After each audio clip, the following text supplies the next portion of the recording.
We took this room from this to this. Let me show you how we did that. Welcome to Ray's Toolbox. A friend just bought a house and wanted to know if we could build a bookcase at the ends of this room, then make a fireplace in the center with the TV above it. We had a couple of challenges with this room.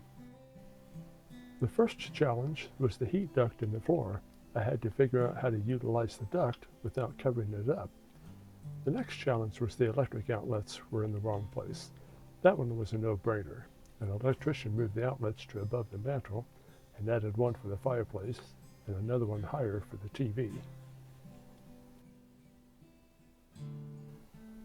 To still use the heat and AC duct, the solution was simple.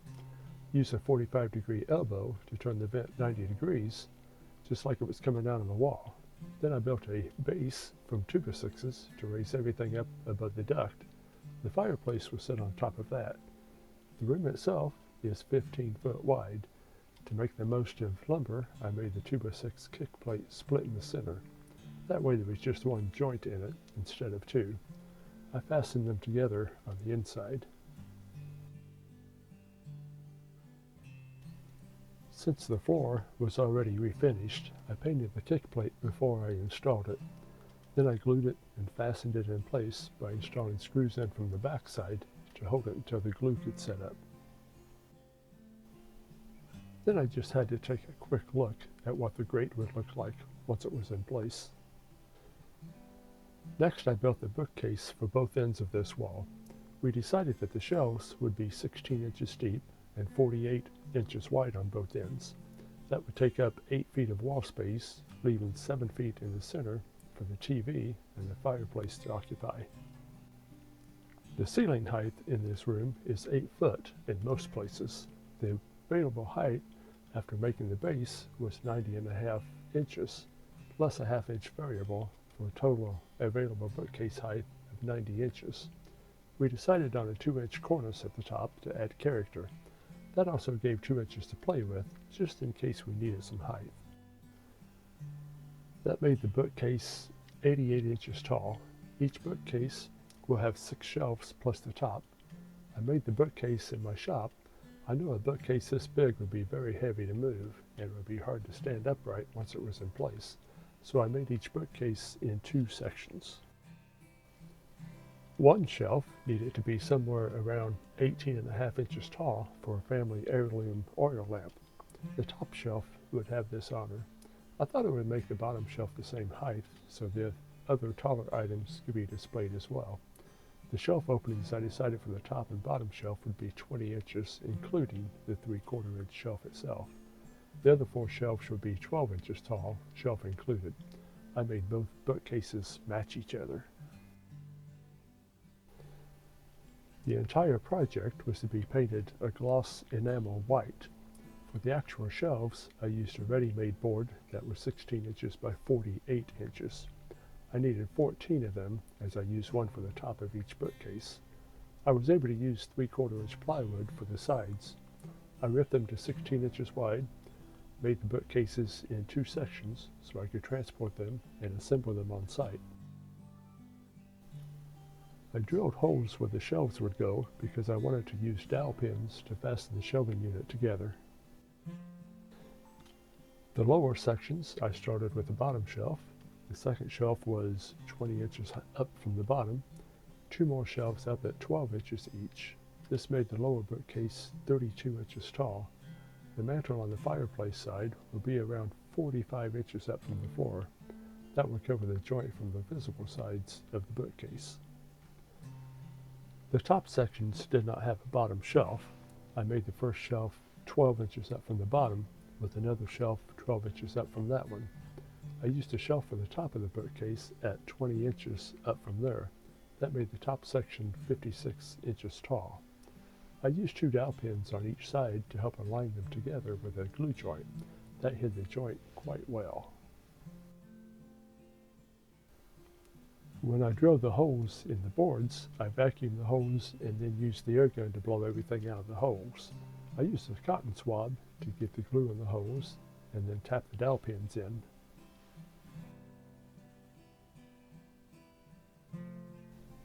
I put vertical dividers in the center of the shelves to help support any weight on the shelves. The divider under the top shelf on both sections, I made a place for a 1x4 to go across the top to have a place to fasten the unit to the wall.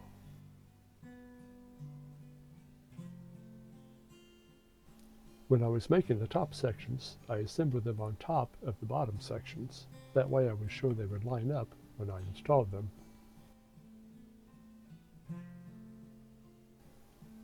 I used the sander to get the dowel sanded down for a smooth surface. Now it's ready for the paint. I gave all the trim and visible shelving at least 2 coats of white gloss enamel paint.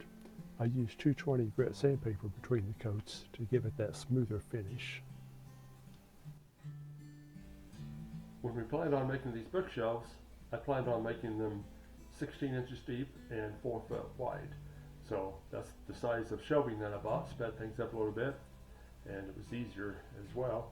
A little bit cheaper, I think, to go that route. But anyway, when I decided to make them, I was going to make it 4 foot wide, sheet of plywood on the back, 1/4 inch for stability, and that was the way I started to build them.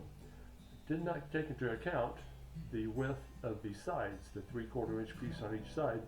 So the overall unit is going to be a 1.5 inches wider than my 4 foot that I was going to allow.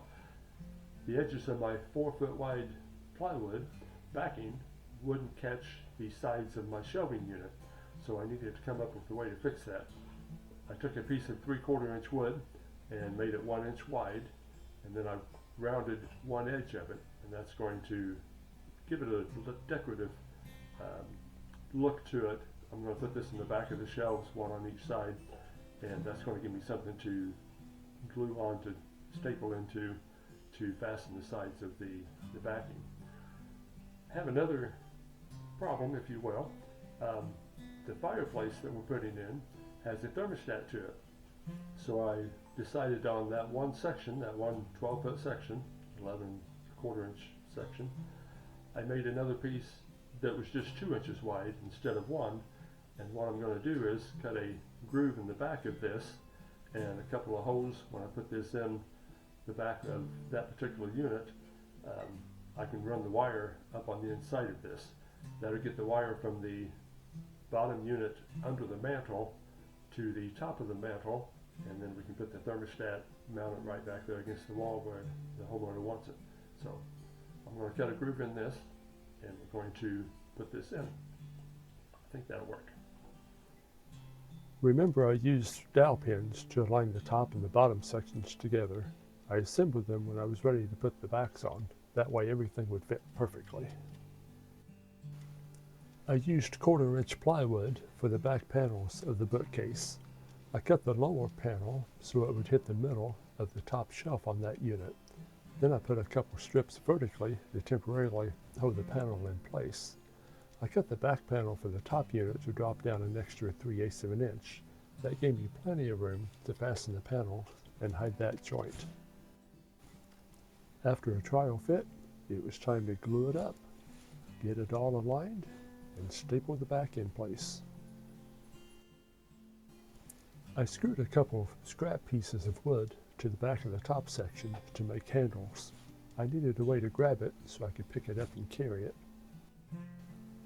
Next, I made sure everything had a good coat of paint, lightly sanded everything with 220 grit paper, then gave everything a second coat of paint. Some places got a third coat, just because. All 4 sections are ready to be installed. I needed to make the trim pieces to tie it all together. I ripped some strips down to just over an inch wide. The vertical strips against the wall would take up any variable against the plastered walls. Then I used the router to round over one edge of the strips. The rounded edges would be toward the inside of the bookcase on both sides. The strips that hid the center dividers were rounded on both front edges of the strips. Naturally, they all got 2 coats of paint. Finally, time to assemble them in place. The hand grips on the back made the top units much easier to carry. There was just enough ceiling clearance to get the top section on. I was really happy how the dowel pins aligned the top and bottom sections together. Then I was able to remove the handles on the back. Remember, the top sections had a lip that hung down to cover the back shelf. When it was covered in place, it drew together very nicely, hiding that joint between the top and the bottom sections. Then we simply slid it into the corner where it belongs, and then assembled the other side the same way. I found and measured where the studs were, and then used screws to fasten the bookcase securely to the wall. I hit the head of the screws later with some caulk and paint to make them disappear.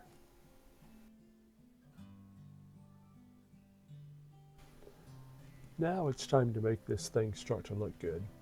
I hit the opening above the bookcase with the cornice I had made earlier and stapled it in place.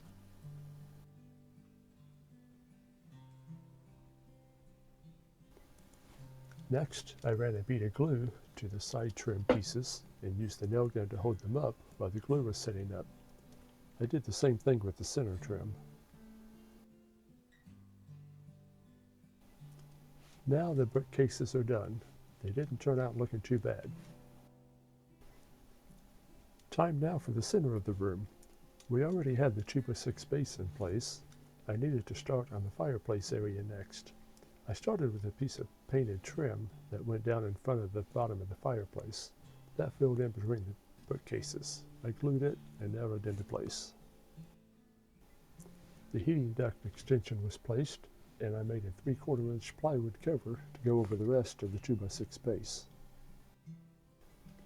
Next, it was time to start framing up around the fireplace. In the current home, they have an electric fireplace. They have drywall around that is painted to match the other walls. This will be similar to that with an upgrade. The fireplace requires a zero clearance opening to go into. It has its own dedicated outlet, and it has its own thermostat with a remote control that goes with it. Kind of cool, I think. The opening for the fireplace needs to be 24 inches tall and 36 inches wide. I then centered that between the bookcases we made. The mantel is going to be a custom piece of quartz to match the kitchen countertops. Again, kind of neat. The quartz mantel will be set onto the frame that I make here. I measured out the area we need to fill and spaced my studs accordingly. Other than the quartz, there shouldn't be much need for more weight support. There could be a need to come up to some way access behind the fireplace to check things out for whatever reason. With the fireplace in the center, we had 2 foot of space on either side of the fireplace to the bookcase. I think we came up with a clever way to access behind there, and it wouldn't stick out like a sore thumb. To me, the solution was simple. I measured the space and thought, more shelves, why not? When I framed up the fireplace, I made 2 frames out of 2x4s. I centered them on both sides of the fireplace. When I made them, I glued some popsicle sticks to the front lid. This would become important for this to work. I cut up some 1x6s and made some shelves. Both sides were alike with 3 shelves each. I used 1/4 inch plywood and made backs for them. Then I glued and stapled the backs on. Then, just as important as the popsicle sticks are, I made a frame for the shelves and fastened them on. Did a good paint job on them, 2 coats. In the trial run, they drop nicely into place, right where they belong. The popsicle sticks make the back heavy, so they stay in place without any fasteners. Cool. I cut a piece of 1/2 inch drywall to size, and then marked the openings and cut it out. Then the drywall was screwed into place. I cut to size a piece of 3/4 inch plywood to support the quartz mantel and screwed it into place. Then all the screw heads were filled with drywall mud and let set up. It took several days to get the drywall worked down and ready for the fireplace to be set in. The paint was ultra thinned and took many coats. In the meantime, we got the TV mounted. After the drywall was all painted up, it was time to install the fireplace unit. It fit like a glove, just like that space was made for it. The electric and thermostat was hooked up. The thermostat is located above the mantel. The fireplace has a faceplate that finishes the whole thing off. It screws into itself with the lip covering the edges of the drywall.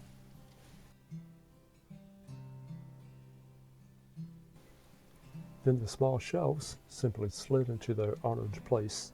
Simple to install, simple to remove if needed to in the future. So this is what it looked like before the mantel was installed and before the family moved in. And now it looks like a home. I hope you enjoyed our video. Let me know below in the comments if you have any questions or thoughts. Hopefully you have an idea now that you might like to tackle yourself.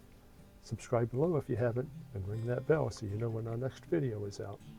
Thanks for watching. Bye.